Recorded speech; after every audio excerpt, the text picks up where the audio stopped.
അവനെ കൊണ്ടുവന്ന ഐസിയുലാക്കിയിട്ട് അവള് പല വഴിക്ക് കറങ്ങി നടക്കുന്നു. സ്നേഹമില്ലാത്ത വർഗം. മുത്തശ്ശി മതി. മുത്തശ്ശി എനിക്കിഷ്ടമായിരുന്നു. ചെമ്പകമംഗലത്തെ രാജലക്ഷ്മി അമ്മ എന്ന് കേട്ട നാട്ടുകാർക്കെല്ലാവർക്കും ഒരു ബഹുമാനമുണ്ട്. പക്ഷേ ഇപ്പൊ മുത്തശ്ശിയുടെ നാഭീന്ന് വന്ന വാക്കുകൾ കേട്ട് എനിക്ക് മുത്തശ്ശിയോട് സഹതാപ തോന്നുന്നു.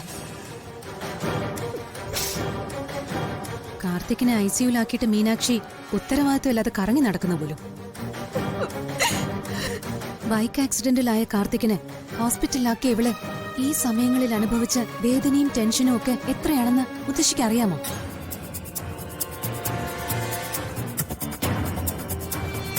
ഹോസ്പിറ്റലിലായ കാർത്തിക്കിന് ചികിത്സ നൽകണമെങ്കിൽ അഡ്വാൻസ് പേയ്മെന്റ് അടയ്ക്കണം ഈ ഹോസ്പിറ്റലില്. ഇവളുടെ കയ്യില് പണമില്ല.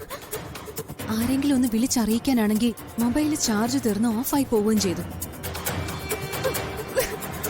എന്ത് ചെയ്യും ഒരു പെൺകുട്ടി ഈ അവസ്ഥയില്? ആരുണ്ട് കൂടെ ഒരു തുണയ്ക്ക്? മുത്തശ്ശി ഈ സിറ്റുവേഷനിലൂടെ ഒന്നും കടന്നു പോയിട്ടുണ്ടാവില്ലായിരിക്കും. പക്ഷെ കടന്നു പോയവരുണ്ട്. അവർക്കറിയാം ഇവൾ അനുഭവിക്കുന്ന വേദനയൊക്കെ. പക്ഷെ ഈ മീനാക്ഷി കാർത്തിക്കിന്റെ ജീവൻ തിരികെ കിട്ടാൻ വേണ്ടി ഒറ്റയ്ക്ക് നിന്ന് എല്ലാത്തിനെയും നേരിട്ടു. പണം വേണം, അത് കണ്ടെത്തി.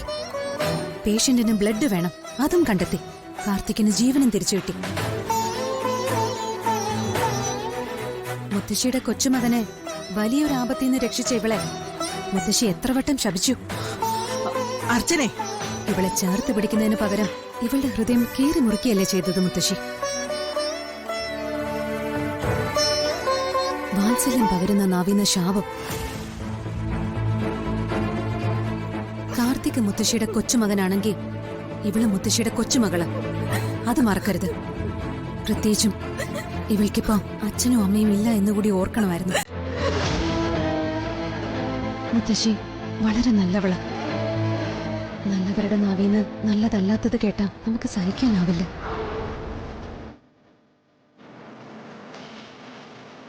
മാത്രമല്ല മുത്തശ്ശിയെ തെറ്റിദ്ധരിപ്പിക്കാൻ വളരെ എളുപ്പമാണെന്ന് തോന്നുന്നു. ഇവളെ പോലൊരു പേരക്കുട്ടിയെ കിട്ടിയത് മുത്തശ്ശിയുടെ പുണ്യോ? അത് പിന്നീടാണെങ്കിലും മുത്തശ്ശിക്ക് മനസ്സിലാവും. ഞാൻ പറഞ്ഞത് സ്നേഹം കൊണ്ട്. അതൊരൽപ്പം കൂടിപ്പോയെങ്കിൽ മുത്തശ്ശി എന്നോട് ക്ഷമിക്കണം.